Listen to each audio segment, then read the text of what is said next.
Ela não perdoa erros e a cada curva pode ser a última.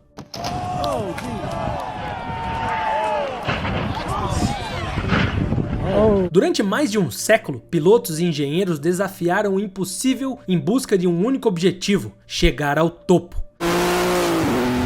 Essa é a Pikes Peak, essa é a corrida sem regras. Uma subida de 20 km, 156 curvas, mudanças bruscas de clima, queda de oxigênio e um histórico repleto de acidentes, rivalidades familiares, experimentos radicais e carros que desafiaram até as leis da física. Aqui vale tudo, de protótipos secretos a motores de avião, de carros preparados com o melhor da aerodinâmica até a força bruta com monstros de 1000 cavalos. Entre homenagens e tragédias, vitórias improváveis e polêmicas, a montanha se tornou palco da corrida mais imprevisível e brutal do automobilismo. Mas afinal, por que competem por lá? O que faz alguém voltar ano após ano para desafiar uma estrada que pode tirar a sua vida? E até onde alguém é capaz de levar uma máquina enfrentando a montanha mais imprevisível do automobilismo? Bom, a resposta está na história que vamos contar agora.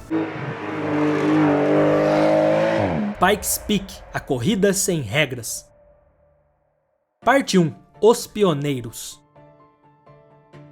Pikes Peak é uma das montanhas mais altas e imponentes dos Estados Unidos, com 4.302 metros de altitude. Situada na região de Colorado Springs, foi moldado por milhões de anos de atividade geológica e por muito tempo observada à distância pelas civilizações indígenas que a consideravam parte essencial da paisagem espiritual do Oeste. Em 1806, Zebulon Montgomery Pike, oficial do exército americano, foi encarregado de mapear o território recém-adquirido após a compra da Louisiana. Durante sua missão, ele avistou uma imensa montanha coberta de neve e acreditou que alcançar o cume lhe daria uma visão estratégica da região. Tentou escalá-la com seus homens, mas o frio extremo e a falta de preparação os forçaram a desistir. Ele nunca chegou ao topo, mas a montanha acabou levando seu nome. 14 anos mais tarde, em 1820, o botânico Edwin James realizou a primeira ascensão registrada, estudando a fauna e a flora pelo caminho. Com o tempo, a região de Colorado Springs se desenvolveu, impulsionado pela mineração, turismo e projetos ambiciosos de infraestrutura. No início do século XX, Spencer Penrose, um empresário excêntrico que havia feito fortuna em mineração, tornou-se um dos principais responsáveis por transformar a área em um polo de atrações. Fundou o Hotel Broadmoor e queria atrair visitantes oferecendo experiências únicas. Mas o projeto mais notável que ele financiou foi a construção de uma estrada com pedágio até o pico. Para divulgar a nova estrada ao público, Penrose decidiu criar uma corrida até o topo, onde o vencedor ganharia $2.000 e o troféu Penrose. A construção da estrada foi concluída em 1915, com trechos perigosos de terra e cascalho, curvas estreitas e clima imprevisível. Um ano depois, em agosto de 1916, aconteceu a primeira edição da corrida. Foi nessa corrida inaugural que Ray Lentz, com o romano Demon Special, que havia sido modificado para receber um V8 de avião, cravou um tempo de 20 minutos e 55 segundos. Após a primeira corrida, a resposta do público e dos participantes foi imediata. A estrada de Pikes Peak, com a sua inclinação severa, altitude extrema e clima imprevisível, havia se mostrado um desafio real, instigante o suficiente para atrair não só curiosos, mas também competidores dispostos a retornar ano após ano em busca de algo que ainda não tinha nome, fosse um recorde, prestígio ou até mesmo reconhecimento ou superação pessoal. No entanto, o crescimento do evento foi interrompido precocemente. Sabe o que nunca deveria ser interrompido? A sua liberdade online. Eu te explico. Sabe quando você corre lá para os serviços de stream tentar assistir um filme ou seriado e às vezes se depara que não está disponível? Pois é frustrante, mas com a Surfshark VPN isso não acontece, é facilmente resolvido porque em segundos você troca a localização e pronto, o catálogo está liberado. Isso também vale para viagens, achar um hotel, passagens aéreas, dependendo de onde você está, tudo é mais caro, mas com a Surfshark você também simula estar em outros lugares e aí você encontra melhores ofertas e melhores preços. Sem contar a segurança para quando você se conecta em Wi-Fi públicos e cafés, restaurantes, aeroportos, você precisa de um VPN bom e confiável. Senão você está abrindo aí as portas para esses hackers danadinhos roubarem os seus dados. Então, a Surfshark te protege de uma forma confiável e aí você tem uma navegação tranquila. E além disso, se você quer uma proteção extra, tem a Surfshark One, que já vem com antivírus e um alerta de dados. Ele te avisa se os seus dados aí estão em perigo. Pois é, e olha a parte boa. Você pode testar por 30 dias. Se caso você não gostar, o que eu duvido muito, eles devolvem o seu dinheiro. Então faz o seguinte, eu sugiro a você clicar no link da descrição e também usar o nosso cupom na mochila e você vai ter 4 meses extras aí de uso, de acesso a um VPN brabo, que é a Surfshark VPN. E vem ver um negocinho rápido aqui, ó. Com os Estados Unidos entrando na Primeira Guerra Mundial, a corrida foi suspensa. Em 1919, no entanto, um tanque militar subiu até o cume como forma de demonstração de poder e resistência. Isso reacendeu o interesse. No ano seguinte, a competição foi retomada oficialmente, e nos anos seguintes, diferentes nomes começaram a se destacar na classificação geral. Otto Loyeski, King Riley e Noel Bullock, esse último pilotando um carro improvisado, montado com sobras de peças de Ford modelo T, foram os que venceram com soluções criativas e ousadas. Mas entre os primeiros vencedores, ninguém conseguiu criar um domínio consistente sobre a montanha. As vitórias se alternavam entre diferentes pilotos e carros, e o tempo recorde se mantinha estável, sem grandes avanços técnicos ou estratégicos. Isso mudou com a chegada de Glenn Schultz, o primeiro piloto realmente a transformar a corrida em uma busca contínua por performance. Ele quebrou o tempo de Ray Lentz em 1923 e venceu 7 das 11 corridas seguintes. Durante esse período, os tempos caíram de forma significativa, chegando à casa dos 16 minutos, no início da década de 30. Pela primeira vez surgia um piloto que tratava a montanha não como um obstáculo ocasional, mas como um laboratório constante de tentativa e erro. E ao mesmo tempo, a corrida começava a atrair atenção fora do Colorado. Equipes, construtores e engenheiros de outras regiões observavam com interesse a evolução dos carros, especialmente na categoria de modificados. Pikes Peak, embora ainda isolada, já não era mais uma exclusividade local.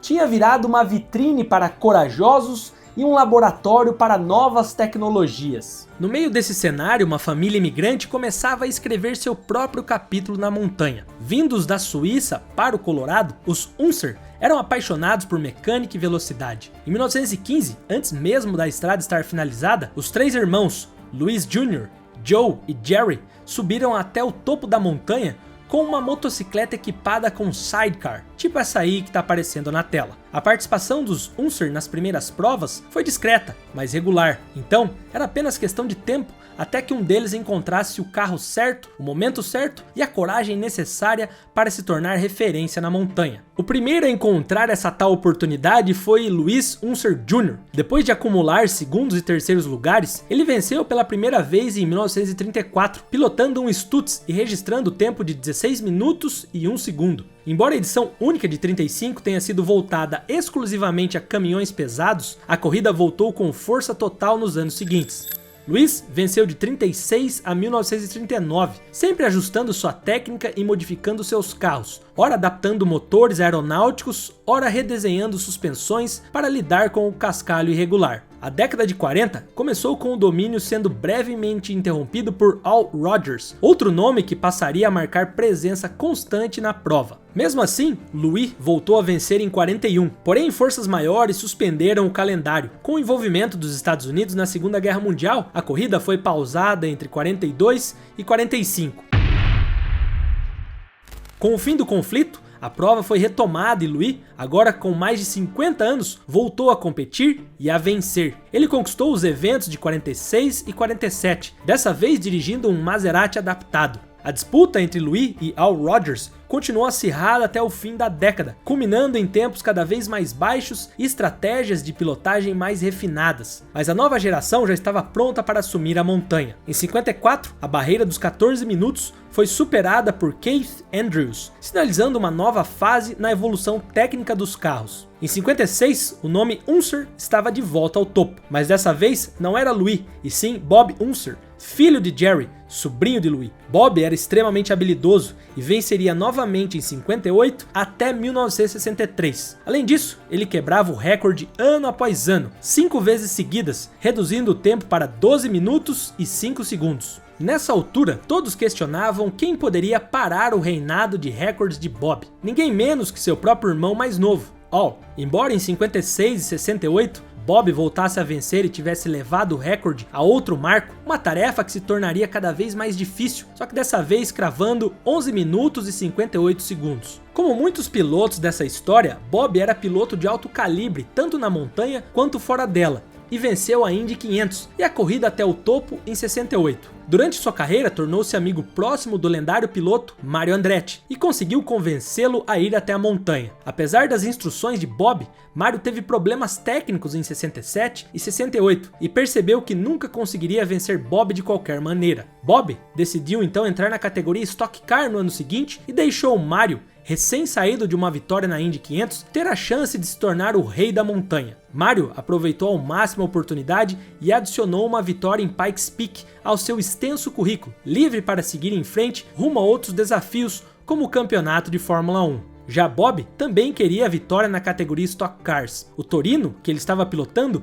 foi financiado pela Ford, que combinou o melhor piloto com um dos melhores preparadores de motores, Smokey Yunick, para conquistar o recorde da categoria e gerar publicidade para a empresa. Bob havia acumulado o maior número de vitórias em Pikes Peak e estava empatado com seu tio Louis. No total geral, eram ambos com 9 conquistas. Com isso, ele decidiu se afastar e dar um tempo para que outros pilotos e veículos também tivessem seus momentos de destaque.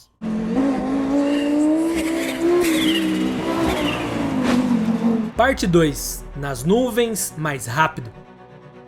Durante a década de 70, o Pikes Peak International Hill Climb passou por uma fase de transição que refletiu tanto mudanças na tecnologia automotiva quanto a evolução da própria competição. Foi um período marcado por inovações mecânicas, experimentação com combustíveis alternativos e o surgimento de novos nomes que desafiariam o domínio tradicional da família Unser. Em 1970, Ted Foulkes venceu a prova com o Chevrolet, registrando um tempo de 12 minutos e 41 segundos. No ano seguinte, em 1971, A.K. Miller fez história ao vencer a classificação geral com um Ford Mustang movido a propano. Essa vitória foi significativa em dois aspectos. Marcou a primeira vez que um veículo com combustível alternativo triunfava na competição e também a primeira vitória geral de um carro oriundo da categoria Stock Car, desafiando os bugs e protótipos que até então dominavam a prova. Ao longo da década, houve uma crescente variedade de projetos e abordagens técnicas. Pilotos começaram a apostar em veículos mais leves e ágeis, como bugs com motor Volkswagen. Entre os destaques estavam os irmãos Mears,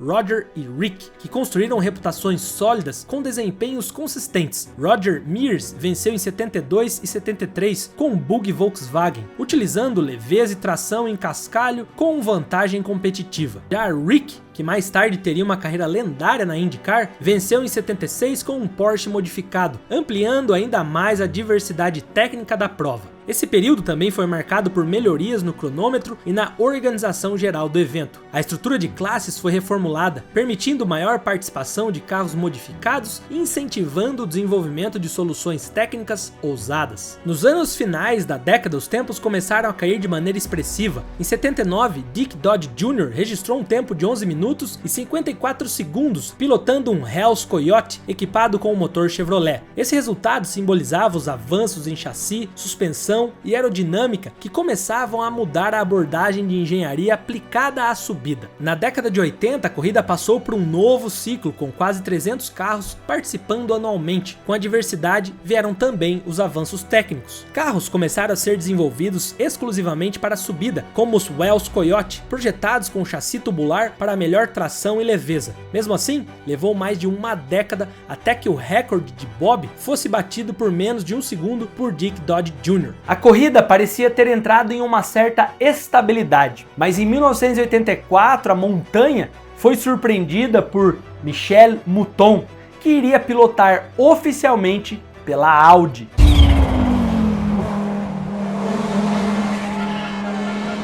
A Audi of America já havia vencido as edições de 82 e 83 com John Buffon, mas buscava visibilidade global e decidiu trazer Michele, destaque do Campeonato Mundial de Rally. Em 84, Moulton venceu a categoria de Rally com um tempo de 12 minutos e 10 e ficou em segundo lugar no geral. Em 1985, retornou com um Audi 4, enfrentando a resistência de parte dos competidores e organizadores por ser mulher e europeia. O carro também causava polêmica por ser tração integral, motor potente e comportamento aerodinâmico diferente dos padrões locais. Durante os treinos, Michele impressionou com tempos rápidos, mas também recebeu críticas por aquecer os pneus em áreas públicas e levantar pedras na estrada. Foi multada 2 vezes e proibida de dirigir o carro até a linha de largada. Após protestos, as multas foram convertidas em doações e ela foi empurrada pela equipe até a partida. Com a pista molhada pela chuva da noite anterior, não ajudaria, mas Moulton estava decidida. Forçou cada curva, ignorando a aderência instável. Ao cruzar a linha de chegada, havia vencido com 40 segundos de vantagem sobre o segundo colocado, com um tempo de 11 minutos e 25 segundos. Bateu o recorde geral de Al Unser e se tornou a primeira e única mulher a vencer Pikes Peak. A Audi até tentou organizar uma revanche contra Al no ano seguinte, com ambos em carros idênticos, mas Michele havia assinado com a Peugeot e a fabricante acabou optando por outro nome, Walter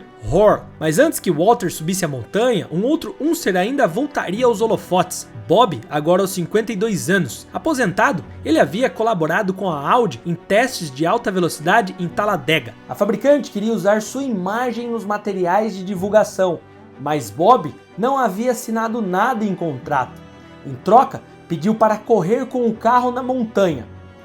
A Audi até hesitou, mas acabou cedendo. Em 1986, a lenda retornou a Pikes Peak depois de 17 anos, guiando um Audi 4 com tração nas 4 rodas. Registrou o tempo de 11 minutos e 9 segundos, conquistando sua 10ª vitória geral, o recorde absoluto até hoje. No ano seguinte, finalmente chegou a vez de Walter. Seus treinos iniciais foram fracos e a Audi pediu ajuda a Bob. Ele respondeu que o carro estava perfeito e quem precisava se adaptar era o piloto. Walter entendeu o recado e no dia da corrida surpreendeu a todos. Marcou 10 minutos e 47 segundos, quebrando novamente o recorde. Em 88, o domínio europeu se consolidou com a chegada do finlandês Ari Vatanen, campeão mundial de rally. Pilotando um Peugeot 405 T16 com tração integral e carroceria de Kevlar, Vatanen seria o próximo a desafiar os limites da montanha e da física. Com a presença europeia consolidada no final dos anos 80, a década de 90 começou com uma nova geração de veículos e pilotos dispostos a enfrentar a montanha com abordagens inéditas. Entre eles, Rod Millen, um neozelandês que cresceu em fazendas acelerando veículos artesanais. Chegou a Pikes Peak com uma mentalidade diferente. Vencer a montanha não bastava, era preciso dominar a engenharia por trás da vitória. Em parceria com a Toyota,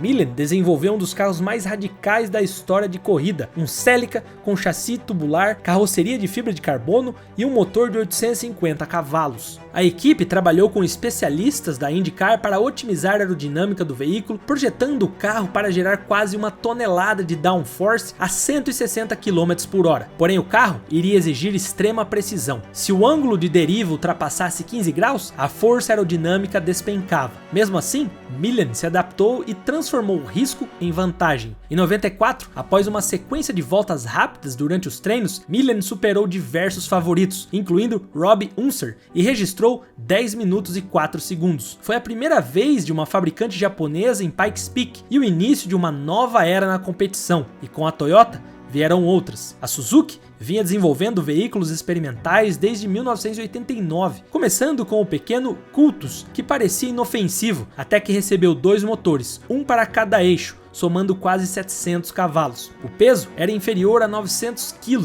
graças ao uso de materiais leves como FRP e fibra de carbono. Para guiar o carro, a fabricante escalou Nobuhiro Tajima, um piloto japonês carismático e fisicamente imponente, apelidado de Monster por seu estilo agressivo e porte fora do padrão. Tajima chegou perto da vitória em várias edições, vencendo sua categoria em 92, e 93, mas sempre sendo superado no tempo geral. Em 1995, um novo Suzuki, o Scudo, também com 2 motores e visual quase alienígena, teve a chance de vencer. No entanto, uma decisão da organização encurtou o percurso por conta do clima extremo. Apesar de estar atrás nos setores inferiores, Tajima recuperou tempo na parte final e venceu por menos de 1 segundo, tornando-se o primeiro japonês a vencer o evento. Nos anos seguintes, Rod Milling respondeu com novos veículos e vitórias consecutivas. Em 97, venceu novamente, e em 98 e 99 manteve o domínio com uma caminhonete Toyota Tacoma preparada especialmente para a prova. Mas nenhum desses tempos conseguiu bater o recorde de 94. Depois de um salto tecnológico impressionante, a montanha parecia ter atingido um platô.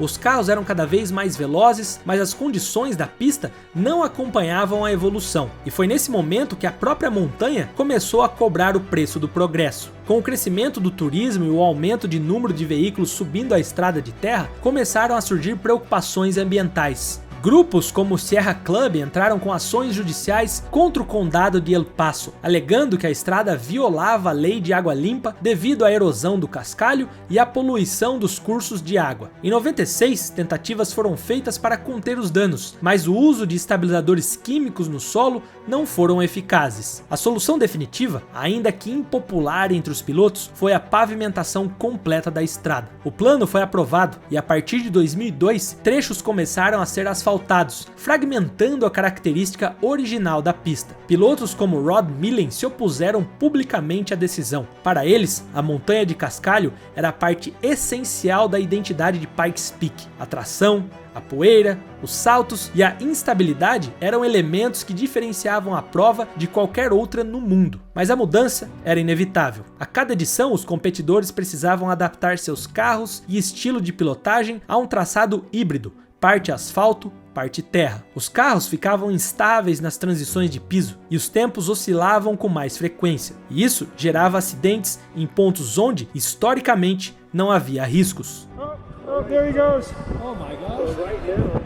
Mesmo assim, pilotos como Tajima continuaram empolgados. Em 2006, ele retornou com um novo modelo elétrico inspirado no Grand Vitara. Fez os melhores tempos nos trechos superior e inferior, mas uma tempestade com neve e granizo forçou a organização a mais uma vez encurtar a prova. Tajima venceu, mas em um percurso incompleto. A partir de 2007, ele intensificou a busca por um objetivo claro: ser o primeiro a quebrar a barreira dos 10 minutos. Venceu 4 anos seguidos, melhorando seu tempo a cada edição, mas nada de baixar aqueles 10 minutos. Para os anos seguintes, a estrada estaria totalmente pavimentada, e com ela, a montanha começaria a pertencer a uma nova geração, mais silenciosa, mais tecnológica, só que ainda mais rápida. Parte 3. A Era Moderna. A partir de 2011, Pikes Peak entrou definitivamente em sua era moderna. Foi naquele ano que Nobuhiro Monster Tajima alcançou um marco histórico ao se tornar o primeiro piloto a completar a subida em menos de 10 minutos, com um tempo de 9 minutos e 51 segundos, pilotando seu Suzuki SX4 após inúmeras tentativas. Após quase 30 anos dedicados à corrida, Tajima encerrava uma longa jornada pessoal e abria um novo capítulo para a montanha. A vitória veio poucos meses após o terremoto e tsunami que devastaram o Japão, e sua conquista foi mais do que técnica, se tornou símbolo de perseverança e resistência. A partir dali, Tajima passou a correr com modelos 100% elétricos. Mesmo sem repetir o feito de 2011, continuou vencendo em sua nova categoria, superando seus próprios tempos e provando que os veículos elétricos podiam enfrentar as condições extremas da montanha. Meio inevitável. Fazer o que, né? Com a pavimentação completa da estrada em 2012, Pikes Peak se transformou. A nova superfície favorecia carros de alto desempenho em asfalto, o que exigiu mudanças profundas na forma como as equipes projetavam seus veículos. No mesmo ano, Heinz Millen, filho de Rod Milling, venceu com o Hyundai Genesis Coupé, registrando 9 minutos e 46 segundos. Era um novo recorde, embora ainda visto por muitos como uma marca de transição tecnológica que estava por vir. Em 2013, essa revolução começou a tomar forma com Sebastian Loeb, múltiplo campeão mundial de rally, pilotando o imponente Peugeot 208 T16. O carro foi projetado exclusivamente para a subida, e Loeb cravou 8 minutos e 13 segundos, um tempo que parecia inalcançável. Esse novo patamar forçou engenheiros e montadoras a repensarem completamente como se preparavam para o desafio da montanha. Nos bastidores, outra força se reorganizava. A Volkswagen, que havia deixado os esportes a motor após o escândalo de emissões de 2015, buscava recuperar a sua imagem pública. Em 2018, decidiu voltar às corridas com um objetivo claro: demonstrar o potencial da mobilidade elétrica. Assim nasceu o Volkswagen ID.R, um carro de corrida totalmente elétrico, com 2 motores, tração integral, cerca de 670 cavalos de potência e uma aerodinâmica altamente refinada. Inspirado em projetos anteriores da marca, o ID.R foi concebido não apenas para competir, mas para vencer. O alvo da Volkswagen era ambicioso. Queriam superar o tempo de Heinz Millen com o Drive EO PP100, um protótipo de 1.600 cavalos que havia feito 8 minutos e 57 segundos em 2016. Mas também queriam algo maior: bater o tempo absoluto de Loeb. Para isso, escolheram Romain Dumas, piloto experiente com múltiplas vitórias em Le Mans e em Pikes Peak. Em 2018, com as condições da pista perfeita, o ID.R deslizou a montanha acima em silêncio, estranho, quase antinatural para quem estava acostumado ao ronco de motores a combustão.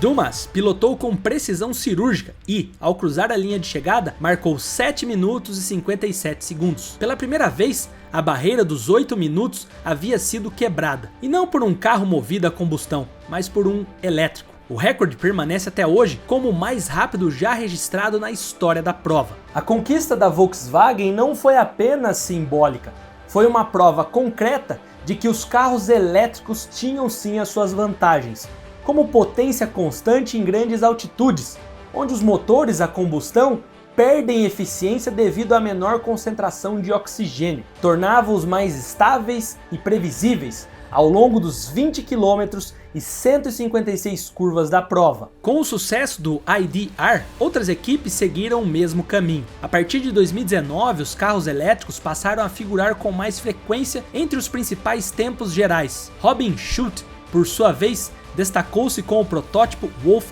Honda, vencendo as edições de 2019 a 2023, com consistência técnica e a adaptação à nova realidade da prova. Em 2024, Romain Dumas voltou ao topo com o Ford F-150 Lightning Supertruck, um protótipo elétrico experimental preparado exclusivamente para Pikes Peak. Ele completou a subida em 8 minutos e 53 segundos, vencendo pela 5ª vez na classificação geral. A prova se tornava oficialmente um novo campo de batalha para gigantes do setor automotivo que desejavam mostrar seu domínio sobre a mobilidade do futuro. Também em 2024, Dani Sordo, piloto do Rally Mundial, estabeleceu o recorde na categoria de SUV crossover elétrico modificado com o Hyundai Ioniq 5N, registrando 9 minutos e 30 segundos. A diversidade de categorias já passava de 20, com classes que iam de caminhões V8 até protótipos autônomos e híbridos. Mas nem todos os marcos recentes foram positivos. Em 2019, o piloto Carlin Dunne faleceu durante sua tentativa de estabelecer um novo recorde na categoria de motos. O acidente aconteceu a poucos metros da linha de chegada e reacendeu o debate sobre os riscos envolvidos, principalmente após a pavimentação completa, que aumentou consideravelmente a velocidade média dos veículos. Após 2 anos de discussões, a organização decidiu, lá em 2021, banir oficialmente as motocicletas da corrida, encerrando uma participação histórica que datava desde a primeira edição em 1916.